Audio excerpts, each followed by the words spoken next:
சரவண பவ. உருவாய் அருவாய் உளதாய் இளதாய் மறுவாய் மலராய் மணியாய் ஒளியாய் கருவாய் உயிராய் கதியாய் விதியாய் குருவாய் வருவாய் அருள்வாய் குகனே. நண்பர்கள் அனைவருக்கும் வணக்கம். நான் ஆர்கே சுரலட்சுமி பேசுகிறேன். இந்த பதிவு தை மாதம் நடைபெறவிருக்கும் பொதுவான பலன்களை ராசி பலனாக காணவிருக்கிறோம்.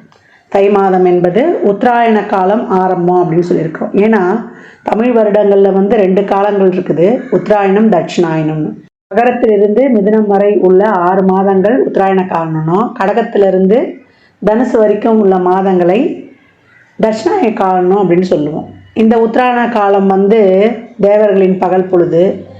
இதில் நிறைய சுபகாரியங்களை செய்யலாம். தை பிறந்தால் வழி பறக்கும். என்ன பண்ணுவாங்க, விவசாயம்லாம் நல்ல விதையெல்லாம் நம்மளுக்கு விதைத்து நம்மளுக்கு இந்த காலகட்டம் நிறைய சூரிய பகவானுக்கு, ஏன்னா உழைப்புக்கு அவர் தானே விவசாயம் செழிக்கிறதுக்கு. விவசாயிகள் செழித்தாதான் நம்மளும் செழிப்பாக வாழ முடியும். அந்த மாதிரி உழவுக்கு வந்தனம் செய்வோம் அப்படின்னு சொல்லுவோம். உழவுக்கும் தொழிலுக்கும் வந்தனம் செய்வோம். உழவு சிறக்குது, விவசாயம் சிறந்தால் நாட்டில் எல்லாமே செழிக்கும். இந்த மாதம் தான் நம்மளுக்கு தைப்பூசம், அதே போல் தை அமாவாசை ரொம்ப விசேஷமான நாட்கள். இந்த 2 வழிபாடு எப்படி பண்ணலான்றதையும் பார்க்கலாம். ஏன்னா 3 அமாவாசையில் ஆடி அமாவாசை, தை அமாவாசை, மகாலய அமாவாசை. மாதம் நம்ம அமாவாசை முன்னோர்கள் நீத்தார் கடமையை செய்யல, முன்னோர்களை வழங்கலனாலும் இந்த நாட்களில் வழங்குவது நம்மளுக்கு அதிகப்படியான நன்மையை தரும் அப்படின்னு இருக்காங்க. இந்த மாதம் கோள்களின் கோச்சார நிலையை பார்த்துட்டு மற்ற அனைத்து பலன்களையும் மேஷம் முதல் மீனம் வரை எளிமையான பலன்களையும் நம்ம பரிகாரம் சொல்கிறத விட வழிபாடு, இந்த பிரார்த்தனைகளை எப்படி பண்ணலாம் என்பதை அருமையாக காணலாம். இந்த மாதம் காணப்படும் கிரகநிலைகள்னு பார்த்தீங்கன்னா, மேஷத்தில் குரு பகவான் வக்ர நிலையில், கடகத்தில் செவ்வாய் அவர் வக்ர நிலையில் இருக்கிறாரு. நம்ம கன்னியில் கேது பகவான், தனுசில் புதன் பகவான், மகரத்தில் சூரியன் பகவான், கும்பத்தில் சனி சுக்கிரன், நமக்கு மீனத்தில் ராகு பகவான். இந்த மாதம் புதன் தை 11ஆம் தேதி அவர் மகரத்துக்கு போவார். அவரே 29ஆம் தேதி நமக்கு கும்பத்திற்கு போயிடுவார். சுக்கிரன் தை 15ஆம் தேதி மீனத்திற்கு சென்று உச்சமடைகிறார். இந்த மாதம் தை 22 குரு வக்ர நிவர்த்தி அடைகிறார். சந்திரன் இந்த மாதம் பார்த்தீங்கன்னா நம்மளுக்கு கடகத்தில் உதயமாகிறாரு. இந்த கோள்களின் கோச்சார நிலையால் 12 ராசிகளுக்கும் நடைபெறவிருக்கும் சாதகமான நமக்கு பலன்களையும், இல்லை எப்படி ஒரு சில ராசிகள் கவனமாக இருக்கணும் இல்லையா, அவங்களாம் எப்படி கவனமாக இருக்கணும் என்பதையும் பதிவுகளில் தெளிவாக காணலாம். அன்பர்கள் அனைவருக்கும் இனிய தை திருநாள், பொங்கல் பண்டிகை திருநாள் நல்வாழ்த்துக்கள்.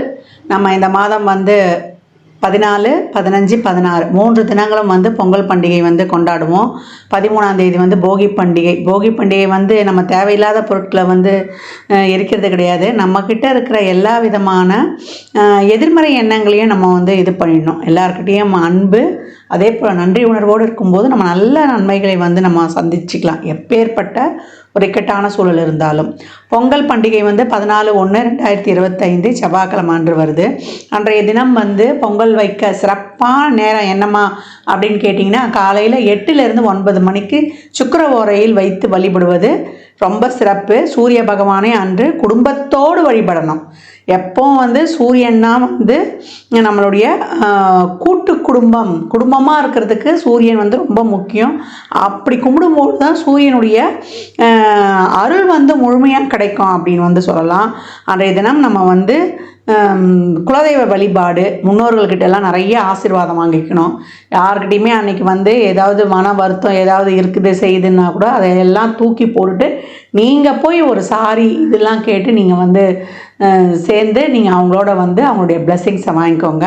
மாட்டுப்பொங்கல் மறுநாள் வரக்கூடிய 15/1/2025 புதன்கிழமை மாட்டுப்பொங்கல். அன்று காமதேனு வழிபாடு பண்ணுவாங்க. பசுமாட்டுக்கு அலங்கரித்து அவங்களுக்கு பொங்கல் வைத்து வழிபடுவாங்க. அன்றைய தினம் பசுக்களுக்கு நம்ம என்ன தீவனம் ஏதாவது வாங்கி கொடுக்க முடியுதா தாராளமாக வாங்கி தரலாம். கோசாலைகளுக்கு இயன்ற உதவிகளை செய்யலாம் அப்படின்னு சொல்லியாச்சு. இதெல்லாம் சிறப்பாக ஃபாலோ பண்ணிக்கோங்க. இந்த பண்டிகை நாட்களில் ஏழை எளியவருக்கு வறியவருக்கு நம்மளால் இயன்ற தான தர்மங்களை தாராளமாக செய்யுங்க. அவ்வளவும் நம்ம கர்மாவை வெகு விரைவாக குறைத்துடும் அப்படின்னு சொல்லலாம். ஏன்னா மகரத்திலலாம் சூரியன் வரும்போது அது கர்மாஸ்தானம். நம்ம எவ்வளோக்கு எவ்வளோ நம்ம தான தர்மங்கள்லாம் பண்ணுறோமோ அவ்வளோக்கு அவ்வளோ நம்ம கர்மங்கள் தீர்ந்துடும் அப்படின்னு சொல்லலாம். எப்பயே நான் சொல்லியிருப்பேன், அந்த அன்னதானம்லாம் பண்ணும்பொழுது ஒரு எலுமிச்சங்காய் ஊறுகாவோட ஒரு வாட்டர் பாட்டில் தண்ணியோட மேலே ஒரு சில்லறை பணத்தோடு கொடுங்க, ரொம்ப சிறப்பாக இருக்கும். அதுக்கப்புறம் ஒரு விஷயம், இந்த மாட்டுப் பொங்கல் வருது இல்லையா, நம்மளுக்கு 15/1/2025 அன்றைய தினம் பெண்களாக இருந்தால் சகோதரருடைய நலனுக்கு நீங்கள் இறைவனோட அன்று பிரார்த்தனை செய்துக்கலாம். சகோதரர் வீட்டுக்கு வரவழைச்சு ஒரு விருந்து கொடுக்கலாம். அதே போல் சகோதரர்களும் இப்போ பெண்களுக்கு, வீட்டில் பிறந்த பெண்களுக்கு பொங்கல் சீர் பரிசாக வழங்குங்க. நீங்கள் எவ்வளோ நீங்கள் ஒரு ரொம்ப ஒரு எளிய நிலையில் இருந்தால் கூட உங்களால் முடிஞ்ச ஒரு 100 ரூபா கொடுங்க. அதெல்லாம் பெண்கள் என்னதான் அவங்க புகுந்த வீட்டில் வசதியாக இருந்தாலும் கூட அந்த தாய் வீட்டு சீதனமாக அவங்களுக்கு கிடைக்கிற ஒரு 10 ரூபா கூட ரொம்ப சந்தோஷமாக இருக்கும். எப்பவும் உடன்பிறப்புகளை நம்ம சந்தோஷமாக வச்சுக்கும் போது, உடன்பிறப்புகள் நம்மளுக்காக இறைவனுடன் அவங்க பிரார்த்தனை செய்து நம்மளுக்கு வழிபடும் பொழுதும் நம்ம நிறைய பலன்களை பெற்றுக்கொள்ளலாம். ஏன்னா மனைவியும் சரி, அதே போல் நம்மளுக்கு தாய் தகப்பனும் சரி, உடன் பிறந்தவங்களும் சரி, இந்த பிறவியில் நம்ம இறைவன் கொடுத்தது, அடுத்த பிறவிலாம் எப்படி நமக்கு தெரியாது. அதனால் எந்த காலத்துலேயுமே உறவுகளை பேணி காப்பது ரொம்ப சிறப்பு. உறவுகளை எந்த அளவுக்கு நம்ம பேணி காக்கிறோமோ அந்த அளவுக்கு நம்மளுக்கு தொழிலும் சிறக்கும், நம்மளுக்கு உடல் ஆரோக்கியமும் ரொம்ப சிறப்பாக இருக்கும். ஏன்னா காலச்சக்கரத்தின் 4ஆம் இடமே அதான். அங்கேருந்து நேராக சந்திரன் 10 தான் பார்ப்பார். என்றைக்குமே நம்மளுக்கு என்ன தான் பணம் சம்பாதிச்சாலும் நம்ம ஒரு வாழ்க்கைக்கு தேவையானது, நான் நிறைய பதவிகளை இப்போ அதான் சொல்லிட்டு வரேன். ஃபஸ்ட்டு ரிலேஷன்ஷிப்பு, அதுக்கப்புறம் அந்த ரிலேஷன்ஷிப் நல்லா இருந்தால் உடல் ஆரோக்கியமும் ரிலேஷன்ஷிப்பும் நல்லா இருந்தால் நம்ம நல்லா ஏர்னிங்ஸ் பண்ண போகிறோம். அதனால் பொருளாதாரத்தை மட்டுமே நோக்கி ஓடாமல் முதல்ல ரிலேஷன்ஷிப்புக்கு முக்கியத்துவம் கொடுங்க. இந்த மாதிரி தான் ஒரு நல்ல நாட்கள்லாம் வரும்போது நம்ம என்ன தான் அவங்க மேலே ஒரு கோபம் தத்தலாம் இருந்தோம்னா அதெல்லாம் மறந்துடுங்க. உங்கள் மேலே தப்பே இல்லைனா கூட நீங்கள் போய் அவங்ககிட்ட சாரி கேட்டு ஒன்று சேருங்க. நல்ல இந்த பொங்கல் பண்டிகையை அனைவரும் சிறப்பாக கொண்டாடுவதற்கு என் மனமார்ந்த வாழ்த்துக்களை தெரிவித்துக் கொள்கிறேன். சிம்ம ராசி சிம்ம லக்னத்திற்கான பலன்களை காணவிருக்கிறோம். இந்த தை மாதம் எப்படிப்பட்ட பலன்களை அவங்க ஃபேஸ் பண்ண போகிறாங்க அப்படின்னு பார்க்கும்போது இது ரொம்ப அருமையான பலன்கள் அப்படின்னு சொல்லலாம்.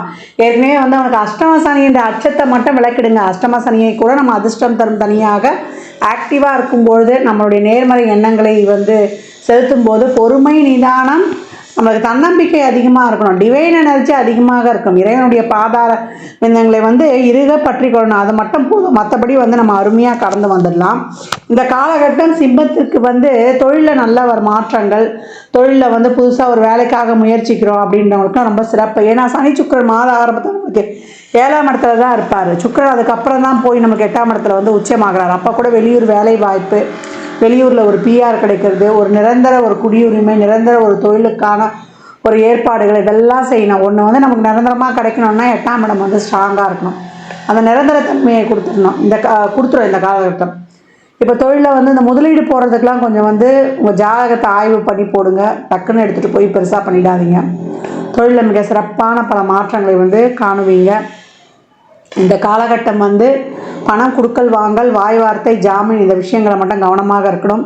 மாணவர்களுக்கு நல்ல கல்வி அறிவு, ஆராய்ச்சி கல்வியிலேருந்து மேற்கொண்டு படிக்கக்கூடிய அனைத்து விதமான ஒரு வெளிநாட்டு கல்வியிலேருந்து ரொம்ப சிறப்பாக இருக்கும்.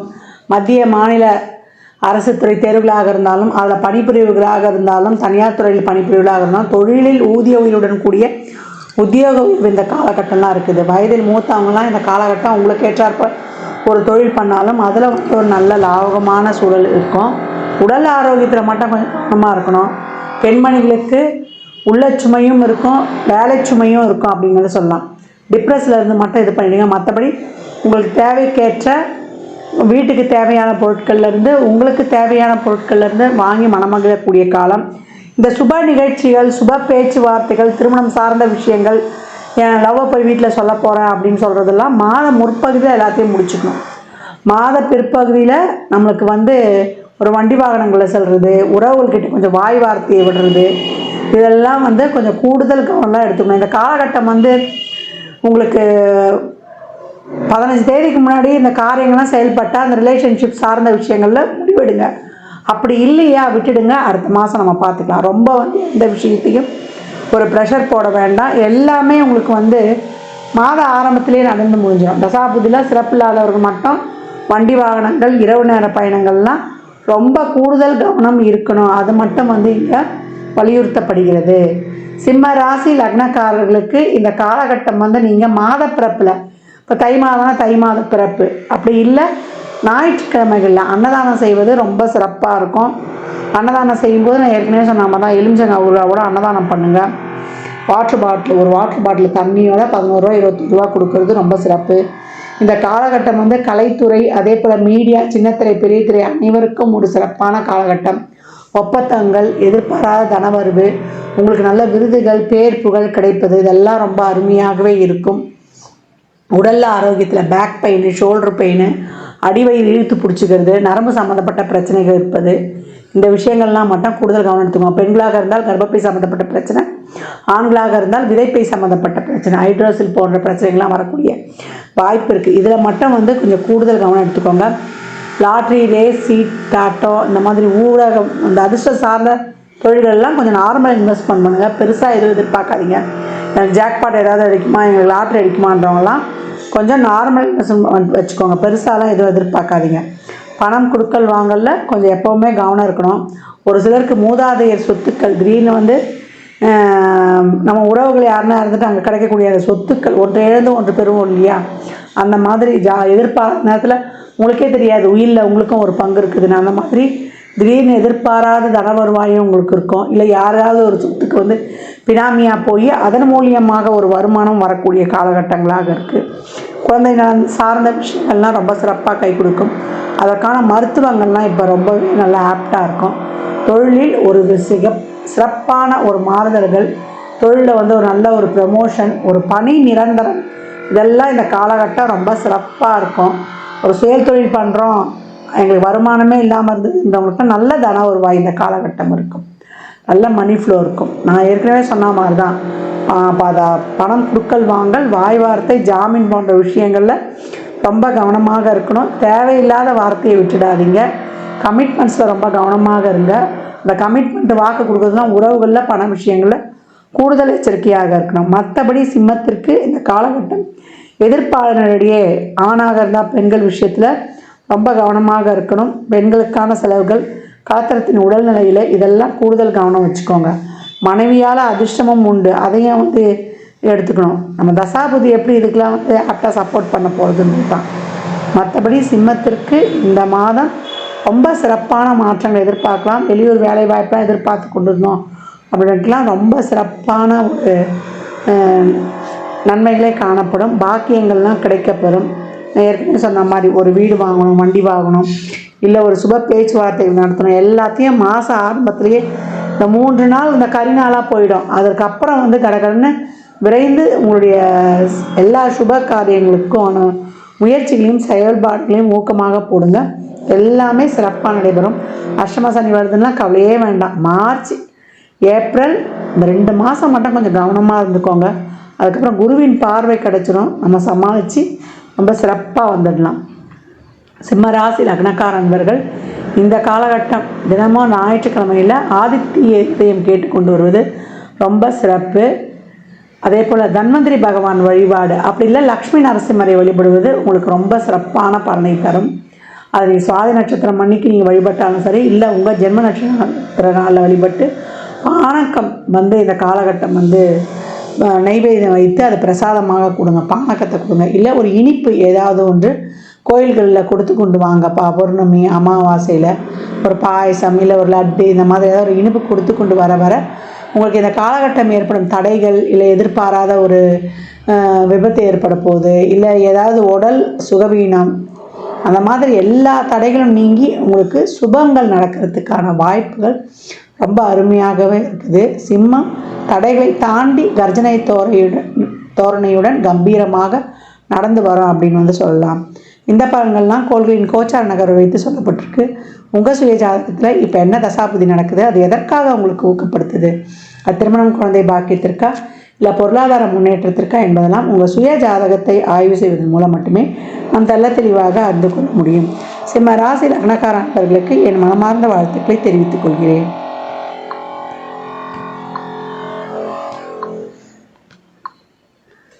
மாதம் வழிபட வேண்டிய 3 எளிய வழிபாடுகள் என்னன்னு கேட்டிங்கன்னா, தை அமாவாசை, ரத சப்தமி, நம்மளுக்கு தைப்பூசம். இந்த 3 வழிபாடுகளையும் எளிமையாக பின்பற்றி வரக்கூடிய நாட்களில் சிறப்பான பலன்களை பெற்றுடலாம். தை அமாவாசை எப்போ வருதுன்னா, தை 16 29/1/2025 புதன்கிழமை அன்று தை அமாவாசை. அன்றைக்கு நீத்தார் கடமை, பித்திருளுக்கான தர்ப்பண காரியம், புண்ணிய நதிகளில் இல்லை நீர்நிலைகளுக்கு அருகில் அந்த தர்ப்பணங்களை தாராளமாக கொடுத்துருங்க. ஒரு சில வீட்டில் எள்ளிருந்து தண்ணீரை இறைப்பாங்க, இல்லை வசதி இருந்ததுன்னா ஐயரை கூப்பிட்டு வச்சு கூட செய்யலாம். அவங்கவுங்க சௌகரியத்தை பொறுத்து. அதை தாண்டி நம்ம என்ன பண்ண போகிறோம்னா, படையிலிட்டு வழிபடுவோம். காலையில் நம்மளுக்கு நீத்தார் கடமைக்கான இந்த படையிலிட்ட வழிபாடெல்லாம் செய்து முடித்த பிறகு குடும்பத்தோடு வழிபடுங்க. தந்தை இல்லாதவர்கள் முக்கியமாக செய்யணும், தாய் இல்லாதவர்களும் தாராளமாக செய்யலாம். அதே போல் மாமனார் இல்லாதவங்களாம் பட்னியாக இருந்துலாம் இருக்காதீங்க. நீங்கள் வயிற்றுக்கு சாப்பிட்டுட்டு அதுக்கப்புறம் உங்கள் வேலைகளை பாருங்கள். யார் அந்த அமாவாசை விரதம் கடைப்பிடிக்கிறாங்களோ அவங்க மட்டும்தான் சாப்பிடாமல் இருக்கணும். அதற்கப்புறம் அன்று மாலை குலதெய்வ வழிபாடு ரொம்ப சிறப்பு. குலதெய்வ ஆலயத்துக்கு செல்லுங்கள். எவ்வளோக்கு எவ்வளோ வெற்றிக்கனியான எலுமிச்சம்பழத்தை உதிரியாக வாங்கி கொடுக்குறீங்களோ அவ்வளோக்கு எவ்வளோ உங்கள் வருமானமும் சமூகத்தில் பேர் புகழ் அங்கீகாரம் உங்களுக்கான ஒரு நிலையான ஒரு தொழில் எல்லாமே கிடைச்சிரும் அப்படின்னு சொல்லலாம். அதை தாண்டி நம்மளுக்கு ரத சப்தமி தை 22/4/2025 என்று வருது. அது சூரியனுக்கே உரிய ஒரு சிறப்பான நாள். அன்றைய தினம் நம்ம நவகிரகத்தில் இருந்த சூரியனை சிகப்பு மலர் கொண்டு அர்ச்சனை செய்வது, சிகப்பு வஸ்திரம் சாத்துவது, கோதுமையிலான பண்டங்களை கொடுப்பது, இதெல்லாம் ரொம்ப சிறப்பாக இருக்கும். அன்றைய தினம் சூரியனுக்கு நீர் வார்த்தல். ஏன்னா நம்ம சூரிய பகவானை அன்று மனதார பிரார்த்தனை செய்யும்போது ஆத்மக்காரகன் ஆன்மக்காரகன், அவரை வழிபடும்போது நம்ம எழுந்து நிற்கணும், திம்பாக இருக்கணும். உடலில் இருக்கக்கூடிய முழு இயக்கத்துக்கும் அவர் தான் சொந்தக்காரர், எலும்புக்கும் சொந்தக்காரர் அப்படின்னு சொன்னால் ஆள் மனதுக்கும் நம்ம அனைத்து விதத்திலையும் சிறப்பாக இருக்கிறதுக்கும். காலச்சக்கரத்தின் 5ஆம் இடம் பூர்வ புண்ணியஸ்தானம் சிறப்பாக இருக்கணும் அப்படின்னும் போது குடும்பத்தோடு வழிபடுங்க. சூரிய பகவானை எப்பயும் தினந்தோறும் வழிபடும்பொழுது அவர் எங்களுக்கு 8க்குரியவர், 6க்குரியவர், 12க்குரியவர் அதையெல்லாம் பார்க்காதீங்க. தாராளமாக வழிபடுங்க அன்றைய ரத சப்தமி நாளில் அப்படின்னு சொல்லியாச்சு. அதற்கப்புறம் நம்மளுக்கு தை 29/11/2025 செவ்வாய்க்கிழமை அன்னைக்கு நம்மளுக்கு தைப்பூசம் வருது. அன்றைய தினம் முருகனுடைய வழிபாடு ரொம்ப சிறப்பாக செய்யணும். முருகனை வழிபட நம்மளுக்கு சிறப்பான தொழில் முன்னேற்றத்திலிருந்து நம்ம வாழ்க்கையில் எல்லா விதமான தொழில், திருமணம், வேலை வாய்ப்பு, ஒரு வண்டி வாகன யோக வசதி அனைத்தையும் பெற்றுக்கொள்ளலாம். இந்த தைப்பூசம் காலச்சக்கரத்தின் 4ஆம் இடத்துக்கு அந்த நட்சத்திரம். அப்போ எப்படி நம்ம சிறப்பாக நம்ம வாழ்நாளில் வாழணும், நம்மளுடைய மனம் நம்ம சந்தோஷமாக இருக்கிறோமா, வண்டி வாகனம் சொத்து சுகம் எதுவாக இருந்தாலும் நம்ம மனதளவில் சந்தோஷமாக இருக்கிறோமான்ற இடத்தையும் குறிக்கக்கூடியது தான். அன்றைய தினம் முருகனை வழிபடுவது, ஆலயங்களுக்கு அபிஷேகத்திற்கு வாங்கி கொடுப்பது, பன்னீர், அதே போல் சந்தனம், விபூதி இதெல்லாம் வாங்கி கொடுங்க.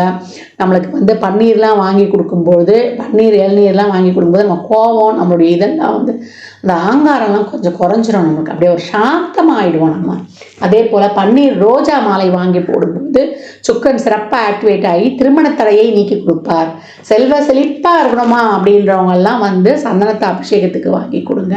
ரொம்ப முடியலம்மா உடம்பு நீண்ட நாளாக ஒரு பிணியில் கஷ்டப்படுறேன் அப்படின்னா, நோயினா 2 நாளில் போகிறது, பிணினா நீண்ட நாளாக ஒரு தொந்தரவு, ஒரு உடல் உபாதையால் கஷ்டப்படுறது, அவங்களாம் விபூதி அபிஷேகத்துக்கு வாங்கி கொடுத்து அந்த விபூதியை உடம்பு ஃபுல்லாக தடவிட்டு வரும்போது, இல்லை அதை ஒரு சிட்டிகை போட்டு நம்ம தண்ணியில் குடிக்கும்போது நம்மளுக்கு ரொம்ப உடல் ஆரோக்கியமாக ரொம்ப சிறப்பாக ஆகும். அதனால் இந்த எளிமையான வழிபாடுகளை பின்பற்றி உங்கள் வாழ்வை வளமாக்கி கொள்ளுங்கள். மற்றும் ஒரு சிறப்பான பதிவில் சந்திக்கும் வரை தங்களிடமிருந்து விடைபெற்றுக் கொள்வது ஆதித்ய சுரலட்சுமி. மிக்க நன்றிகள். வாழ்க வளமுடன். நற்பவி நற்செழி இறையருளால் அனைத்தும் நிறைவாகட்டும். ஜாதகம் பார்க்க விரும்பும் அன்பர்கள் இந்த எண்ணிற்கு ஒரு மெசேஜ் செய்யுங்க. தங்களுக்கான விவரங்கள் அளிக்கப்படும். அப்பாயின்மெண்ட் பெற்றுக்கொள்ளலாம். ஜாதகம் சிறந்த முறையில் கணித்து பார்த்து தரப்படும்.